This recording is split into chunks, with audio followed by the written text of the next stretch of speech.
Premièrement, l'avènement du programme de désarmement, de mobilisation, relèvement communautaire et stabilisation.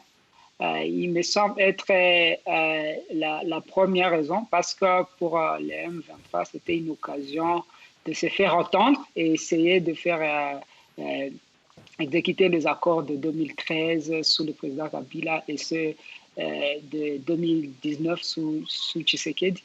Et donc, oui, je pense qu'ils ont profité de cette fenêtre-là pour se faire attendre, mais aussi pour pousser afin qu'ils soient pris en compte dans cette nouvelle dynamique, alors même que cette nouvelle dynamique, elle est en contradiction avec les précédents dialogues, parce que cette fois-ci, on a décidé qu'il n'est plus possible de déverser le rebelle dans l'armée nationale. Donc, il n'y aura pas possibilité de reconnaître le grade de ceux qui sont dans les groupes armés, ni de le donner de poste. Et ça, je pense que c'est quelque chose qui inquiète le M23. Plus précisément, Regan Méviri, lorsque la République démocratique du Congo accuse le Rwanda voisin de financer, de soutenir, d'armer le M23, est-ce qu'elle dispose de preuves matérielles, tangibles, pour porter ces allégations ?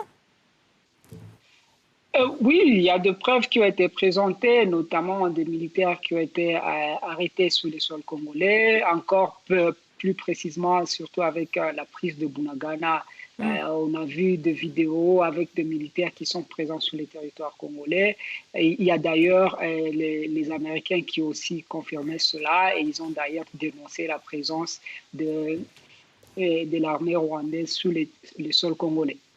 Et justement, alors, le fait que les États-Unis réagissent et condamnent la présence de forces rwandaises sur sol congolais, est-ce que cela veut dire que ce conflit qui oppose, je le rappelle pour l'heure, deux États est en train de prendre une tournure au-delà des frontières du seul continent africain ?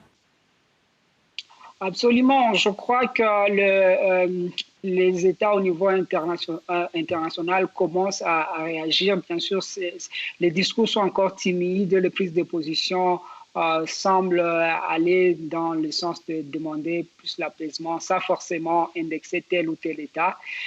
C'est compréhensible, mais en même temps, il y a une situation qui peut être explosive, d'où il y a nécessité à ce qu'il y ait plus d'engagement diplomatique, mais aussi peut-être arriver même à des sanctions ciblées. Mais il y a des efforts de médiation menés notamment par le président Lourençao. Il y a aussi des négociations en Nairobi et pourtant, il n'y a toujours pas de solution. Alors, est-ce que la voie diplomatique est encore une option à l'heure où les victimes se succèdent, où 2 enfants ont été tués dans le bombardement de leur école vendredi dernier ?